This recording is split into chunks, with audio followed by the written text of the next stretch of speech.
గత కొంతకాలంగా యూత్ ఈ సైలెన్సర్లు ఫిట్ చేసుకొని సౌండ్ పొల్యూషన్ క్రియేట్ చేస్తూ స్పీడ్గా వెళ్తూ క్రమశిక్షణ రహితంగా తర్వాత ఈ ట్రాఫిక్ రూల్స్ పాటించకుండా వెళ్తున్నటువంటి యూత్పై స్పెషల్ డ్రైవ్ నిర్వహించి 53 సైలెన్సర్లను పట్టుకోవడం జరిగింది. దాంట్లో భాగంగా వాళ్ళ మీద కేసులు కూడా బుక్ చేయడం జరిగింది.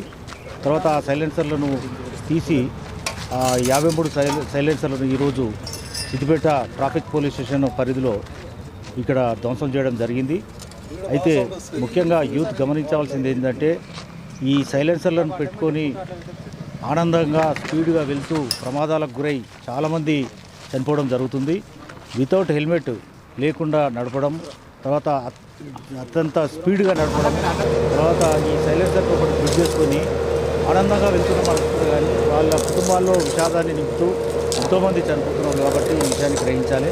ముఖ్యంగా మేము రాబోయే రోజుల్లో సిద్దిపేట పట్టణంలో ఎవరైతే రెండవసారి కూడా దొరికితే వాళ్ళ మీద క్రిమినల్ కేసులు కూడా బుక్ చేస్తాము. అంతేకాకుండా ఆ బండి కూడా సీజ్ చేయడం జరుగుతుంది.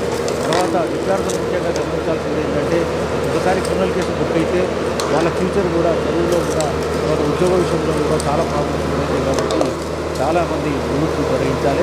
ముఖ్యంగా తల్లిదండ్రులు కూడా ఇటువంటి వారి పట్ల జాగ్రత్తగా ఉండాలి. తల్లిదండ్రులు హెచ్చరిస్తే పిల్లలు మారే అవకాశం ఉంటుంది. కాబట్టి ముఖ్యంగా తల్లిదండ్రులు కూడా ఈ విషయాన్ని గ్రహించి పిల్లలను చక్కటి దాంట్లో నడిపించాలని థ్యాంక్ యూ చూపించడం జరిగింది.